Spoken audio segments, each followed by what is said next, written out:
We're back for Sunday Stories, and we've got a very exciting book written by somebody who you might already know. Yeah, this person has almost 500,000 subscribers on YouTube.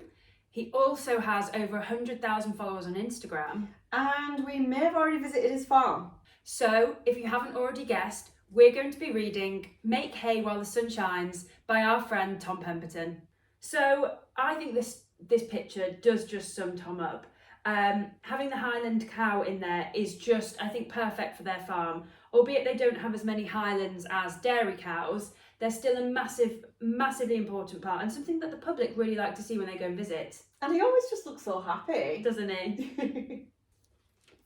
So we start with the introduction, and Tom writes, "Nearly 5 years ago, I uploaded a 1-minute video to YouTube about how to use our new raw milk vending machine at our little dairy farm on Lancashire's Fylde coast.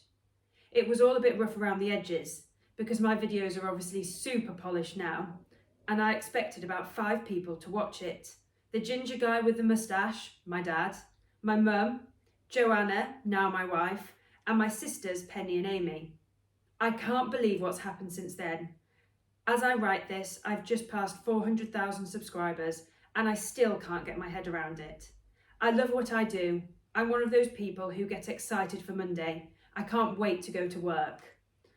I think that kind of like the front cover sums Tom up, that he can't wait to go to work, because that enthusiasm really shines through in his videos and when we went to visit him as well.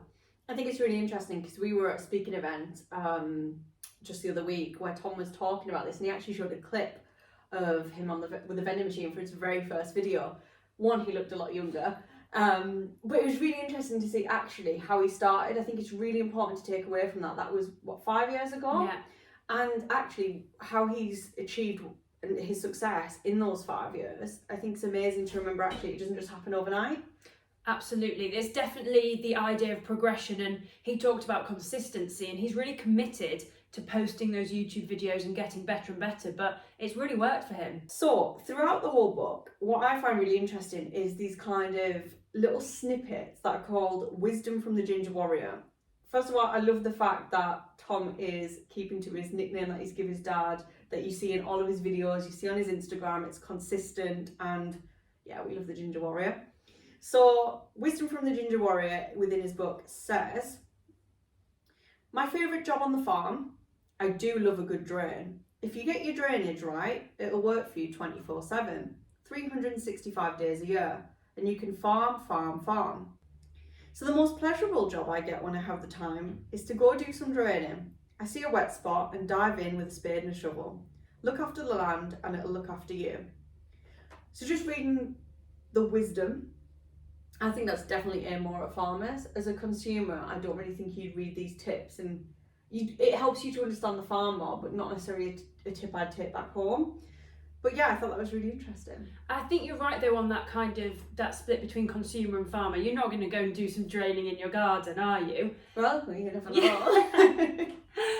However, for farmers, that is, as it states there, it is kind of a favourite job on the farm. There's nothing better than getting water away from a wet spot and knowing that that bit of field is going to be productive once again. And talking about looking after the land, it's something that is so crucial now in farming. The soil and the land's our greatest asset.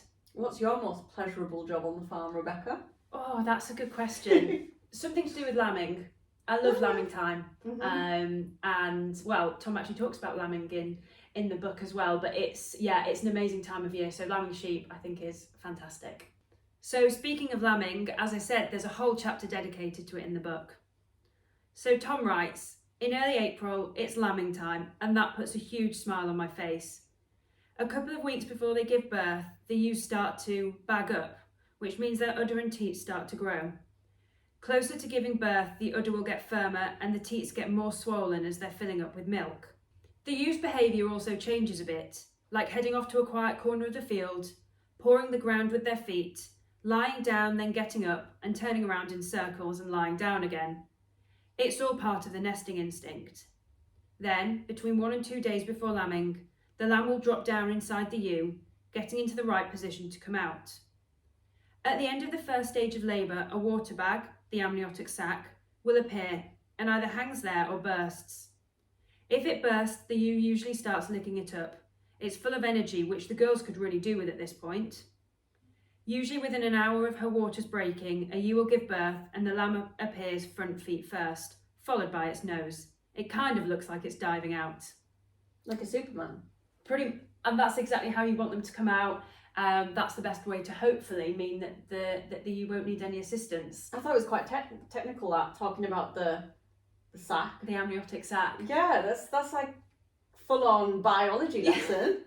I think lambing's a really interesting one because people can definitely be freaked out by this actual process, but once they've seen it, they can, they see how amazing it is. And actually, farmers get that feeling of amazement every time, you lamb a sheep and you see a lamb born. It definitely doesn't get old. Well, I don't know about you, but when I think of Tom Pem, I think cows.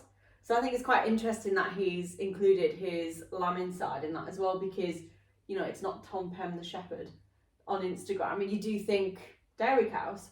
So yeah, I think that's a nice aspect of kind of the book to talk about other animals he has on the farm. In his talks previously, he's mentioned that his farm can be a bit like a zoo. I know he's got some goats there as well, thanks to Heidi. Big shout out to Heidi. So yeah, I really like that he's included it. So mentions there that Tom lambs in April. When do you lamb? So we're a lot earlier than Tom. We start lambing probably the first week of January, give or take a few days. And I think this is an important point to note about different farming systems. I mean, we talk about it all the time, don't we? That farmers can do things in so many different ways. We lamb early because we have the shed space and we lamb them inside. So actually the weather conditions at that time of year aren't a problem for us. However, depending on the space you have, and if you have to lamb outside, you have to leave it till a bit later when the weather's hopefully a bit more kind. So the next section that we're going to delve into is called calving. So Tom goes on to say, and now for the moment you guys have all been waiting for, calving. And that's probably my equal favourite time of year, along with turnout day when the cows go out to grass in late April. The cows calve through the year, which means that the amount of milk we produce through the year stays the same. But we do tend to have some calves each spring. For the heifers, cows that haven't calved yet, calves are calved the old-fashioned way, and that means we move the cows who are looking to get in calf, and then the bull goes about his business.